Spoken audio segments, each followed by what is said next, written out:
Since the 2008 financial crisis, which continues to reverberate around the world today, Canada has remained relatively unscathed. Our policymakers urge us to pride ourselves on our internationally revered banking system, which has been credited with insulating the Canadian economy from the worst aspects of the crash: double-digit unemployment, long-term negative growth, and unmanageable public debt. The World Economic Forum tells us that we have one of the soundest banking systems in the world, and Forbes magazine ranks us the best country in the world to do business. Meanwhile, the US, our largest trading partner in the epicenter of the financial crisis, seems to be in recovery mode. Unemployment appears to be in decline, and economic growth is gradually rebounding. The prevailing wisdom is that, all things considered, North America is doing pretty well. After all, we're not Europe. Canada's got great banks, and surely the US has taken steps to rein in its financial sector over the last 4 years. The two authors joining us today are here to tell us otherwise.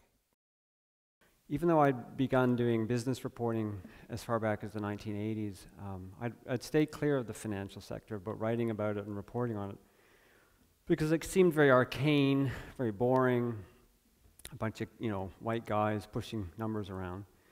And so most of my reporting was about people who actually made things, made steel, made cars, made tangible goods and services.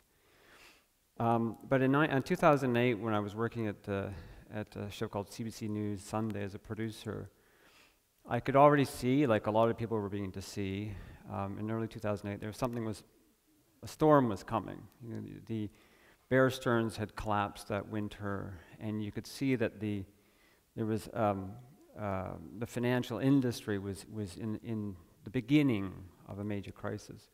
So I was lucky. I was able to convince my bosses at the CBC to let me produce some documentaries about what was happening, and I sort of took this crash course through the summer of 2008 about what was going on in the world of Wall Street and Bay Street.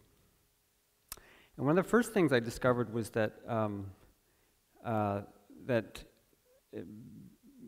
Bay Street, what was happening on Wall Street was, in a sense, happening on Bay Street as well. That a lot of the sins and crimes that the banking industry on Wall Street were committing or had committed essentially had occurred in Canada or were occurring in Canada. I had this all planned out because I was going to come here and I was going to pander to the crowd talking about how well run the Canadian financial system was. So I'm on to plan B already, and I haven't even begun. If you're a big global corporation and you don't like the laws, what do? You move. Or if you have a lot of resources and you're in a country like the United States where check writers determine who law writers are, what do? You change the law writers. You change the law. You change the way the society works to suit your needs.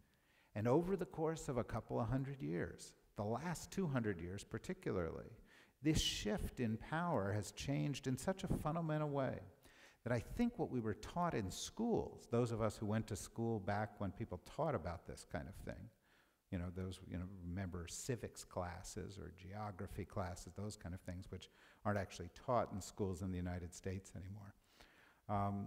But what we were taught was that the international system was about a relationship between states. But it's not anymore, because most of those states don't really have any clout